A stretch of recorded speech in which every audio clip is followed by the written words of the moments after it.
think Bitcoin just touched a 95K. So I'm looking at these memes. A lot of them are bleeding. There's metas that are happening around the Solana ecosystem, around pump fund tokens that are being launched relating to TikTok and all those trends and phrases and stuff.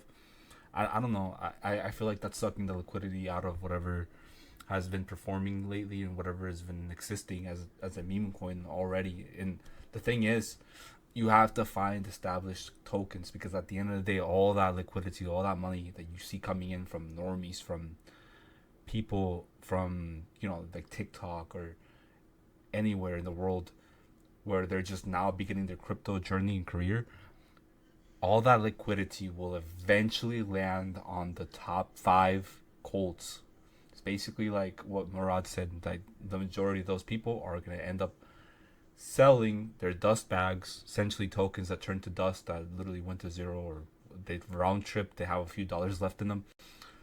They're all going to go back to putting that money towards the established quote plays, the plays that have an actual narrative going, that have been here for months, that have seen multiple 70%, breakdowns of the price, basically pullbacks, essentially corrections or whatever, and that the community within that underlying token has stayed strong and bullish, and Diamond Hand did that. So that's what you want to see if you're looking at getting into a token that you can just kind of set it and forget it. Like, you buy it, you invest in it, and then you just wait.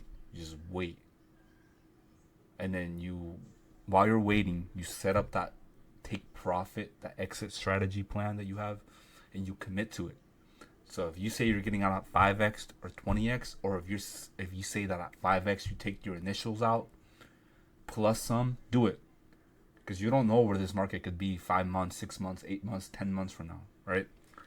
People are saying 8 to 12 months, but when people really say there's 8 to 12 months left in this bull market, they're really just saying there's 4 to 8 months or 4 to 6 months, realistically speaking, where you could get out unharmed, basically, where you could kind of narrow the top to those months.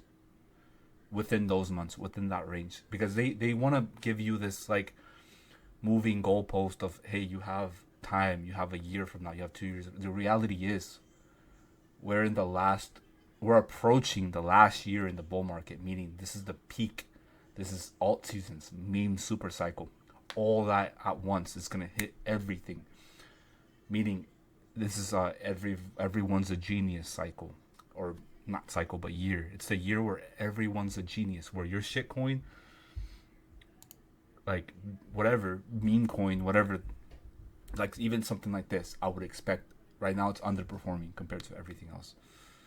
It's gonna probably, just because of the pooled Ethereum and Brat tokens on this base meme coin, just because that's gonna go up because of the price of Ethereum is gonna double or triple at the peak. This is going to be essentially a leverage play on that. So the value of the liquidity pool, because it's burnt, it's locked up 100%, it's going to grow in value. And what's going to happen is that this is going to go multiples. It's going to do multiples without really seeing much volume. So yes, it will have volume, but it will be people touching or chasing the tops of every coin. Because remember, in the peak and euphoric part of the meme cycle, or alt season, whatever we're saying, alt season, that was last cycle, this season meme super cycle, whatever, interchangeable, right? At the euphoric stage of the bull market, everything's gonna do multiples without really having an explanation of it. So people are just gonna be like, see, I told you, you should have put 10 Sol on this coin, you should have put 1 Ethereum on this, or a 0.10 of an Ethereum. Now you would have 2 Ethereum, or you would have pulled out 10k or whatever. You would have done 100x if you. But that's just because you're in the euphoria part. Like, everybody's rotating out of plays and going into new metas, new narratives, and they're going into plays that haven't really pumped much, that need to pump.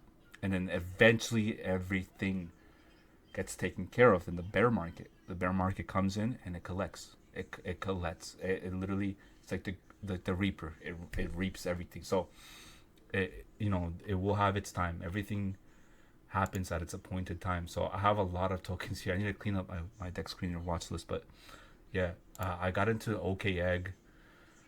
Now look, I will probably here soon enough start a Discord that people that follow me can join, a free Discord, open, public. You just have to be respectful, follow the rules on Discord and everything. You don't have to pay anything. But if you want to know exactly what I'm buying, holding, rotating in and out of, within the hours that I do so, that will be extra. I'll probably charge like 15 a month or something, or like a 0.10 of a Solana, 20 a month or something like that. Because you have to understand that there's going to be a lot of people, a lot of you that I'm speaking to, all of you. I'm speaking to all of you, my viewers, my subscribers. You guys already have skin in the game, the majority of you. But the people that don't are going to want to come here, and they're not going to know what they're doing. And they have, less time to put in research in these things, especially when the euphoria comes in and comes around, and everyone's going to be looking at, like, hey, I need help, I need that and all that. And I don't want to charge like outrageous prices. Anyone charging $100 a month or $200 a month or even $1,000 or $2,000, yearly or lifetime membership to Telegram call channels or Discord call channels, that's no, I don't believe in that. I feel like it should be the price of going out to lunch or something, per month. Like whatever you spend on your coffee during the week. No, not even. Yeah, like, no, because coffee's way more expensive. Some people spend like $6-7 on coffee every morning. So, you know what I mean. Like it should be like the cost of 2 or 3 coffee, like two or three cups at Starbucks or something of some frappuccino or some shit. Like that's what it should be. It shouldn't be expensive. You shouldn't have to, like, have to pull out $100, which could be used for groceries or for feeding yourself, to buy into a group or like a private group. No, I don't believe in that. I believe in building a community and establishing a community that anyone they have their opinions, and it will be respected, and people will have their own place that they want to chill there, and and then people have value to add and experience from previous cycles, like I do. Like I, for example, a lot of you, for example, for some of you, this is not your first time, your first rodeo, But what I want to say is that, yeah, everything goes up. If your coins or tokens are underperforming right now at the moment, and if you don't have like a crazy amount invested, you just put in like beer money into it, like $50, $60, like what you spend on beer in a week or something, or a little bit more than that, whatever. And you're like, man, this is down 30-40% while everything's already 10x or 3x or whatever. As long as the coin still has a community behind it, as long as there's still some activity going on the Twitter, Telegram, they're still kind of doing raids, or they're still doing raids. Like, I mean, I've seen some coins that are down 90% even at this stage of the bull run. Down 80%, they're still doing raids like every single day, that haven't lost motivation.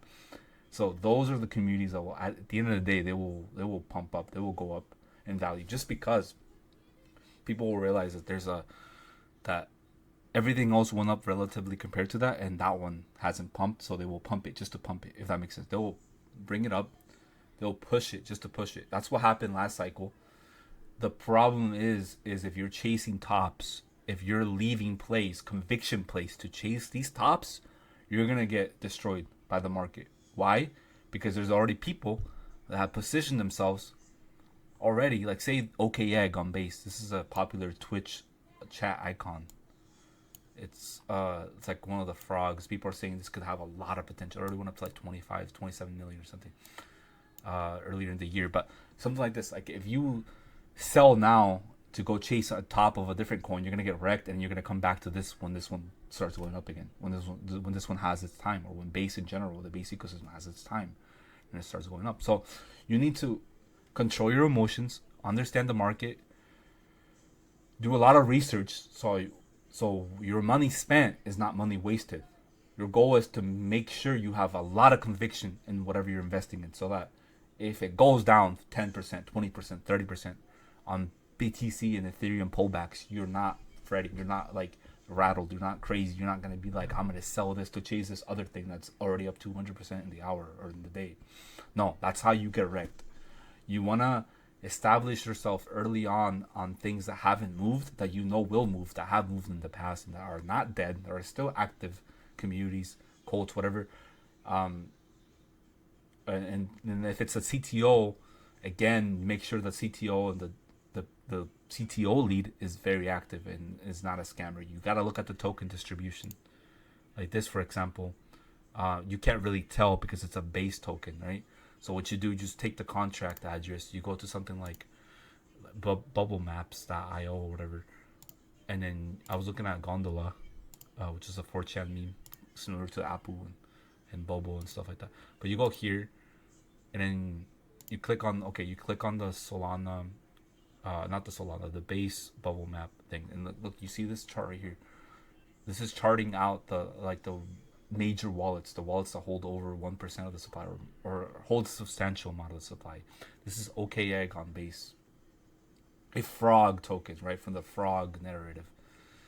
Twitch icon, Twitch chat icon. This used to be popular. I don't know if it's still popular, but people would spam this icon. I don't know. I'm pretty sure a lot of people have seen it.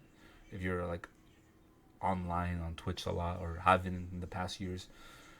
If you're older, like if you're like a millennial or older than that, you probably don't know what I'm talking about. But if you're like a Gen Z or something, then yeah, you understand what I mean. But look at this. This is a clean. I mean, yeah, there's one wallet that has like 4%, another one that has 3%. But other than that, the general rule of thumb is that you don't want to see too many wallets holding over 2% of the supply, and you don't want to have multiple wallets that are interconnected that hold more than 2 or 3% of the supply, because then that's how you know you can get farmed on the token. Which farming means the moment it goes up, they sell a little bit of the supply because they have a lot. They have 8%, 6%, whatever. They sell a little bit. Boom. The moment more liquidity comes in, they sell. They're just slowly farming the liquidity out of the token. So that's a farm. You want to avoid those, and the way you avoid them is by doing your own research, investigating the community behind it, the Telegram, the Twitter. Search up the ticker on Twitter, on X. I mean, on YouTube. Try to find everything you can about this token, about the devs, about the CTO lead, whatever. You gotta look at everything. What are people saying in the moment? What are they saying? Are they still bullish? Are people right now, when they're down 30%, 40%, right, 15% in the 24 hours, are they still bullish? Are they still tweeting about it? Are they still rating? Are they still doing this? And if they are, and you know this went up to here in the past, then you have yourself a gem. You have yourself a buying opportunity. Or you can wait for a entry if you're able to get a lower entry. And if not, then you got to be ready for anything. I mean, this one has a perfect token sniffer score, 100, no issues on the Gold Plus security. So this had a perfect launch, meaning they never had to do any whitelist or blacklist when they launched the token before they renounced it or anything like that. This has been out for 7 months. This has a locked liquidity for like a decades or something like that. I looked at it for like 200 years or something. So this is locked liquidity, which is just the same as burning the liquidity. It's already a renounced token. Volumes has still maintained above 200k. It's on base. So this is an example of a decent token that, yes, there is some wallets with like 3-4% of the supply, but again, the upside potential on something that looks this clean on bubble maps is actually out of the like it's crazy. It's rare to find a token this clean. Usually on tokens like this, you find a lot of weird wallets are interconnected. You'll see like 3 of these wallets, like boom boom. You'll see lines between them, just like you see lines between these two. This is only 0.5 or 0.5% of the supply. This is not a lot. This is not a threat to it getting dumped by those. But these 2 wallets. I don't know what they are. See, I didn't do enough research to understand what these 2 wallets are. But if you were looking to invest in this, what I would do is I would go to the Telegram, ask the CTO leader, whoever's leading the CTO project or the project in general, the devs, if they're still devs, if they didn't like rug the project or anything, ask, hey, what's this 4% wallet? Is this like a marketing wallet? Is this a wallet that you're using to list on exchanges, or what is this? Is this to like send some of the tokens to like KOLs or something, or to paid shills? And then they'll tell you, or and if they're transparent, if they're a good team behind this token, they will tell you and be transparent and honest. So at the end of the day, whatever's real will prosper, and whatever's fake will fall apart. So you don't want to be fake. And I'm into a pool, obviously. This is like one of my highest conviction plays, as well as Wolf on Ethereum and the on Ethereum. Fefe, I'm still in. It's a medium to high conviction though. Hoppy, I'm still in, medium conviction. I'm more bullish on Apple, and then on the better plays of Pepe, which are my bad, which is Andy and also Wolf on Ethereum. Which Wolf on Ethereum they have like a $6 to $7 million marketing wallet that they're planning to use to get onto exchanges like tier ones and stuff. Apple, they're actually utilizing their 7% NFT proceeds and profits to put themselves on tier one exchanges. So like they just recently got onto Kraken, and there was a Apple meme that literally got retweeted and posted by Elon Musk. So the non-friend one, just look it up. It'll have like it's not Pepe the Frog. Don't confuse this for Pepe the Frog. This is Apple Staja. So yeah, that's what I'm currently looking into. I'm adding more on these dips, on these corrections to my high conviction plays, and rotating some low conviction holds or plays that I've gotten into in the recent weeks, rotating into the higher conviction plays, because at the end of the day, all the liquidity will flow back into the main codes, the main tokens that have strong, relentless communities. That's what will prosper at the end of the day. So yeah, hope you all enjoyed this video. I'll see you guys later.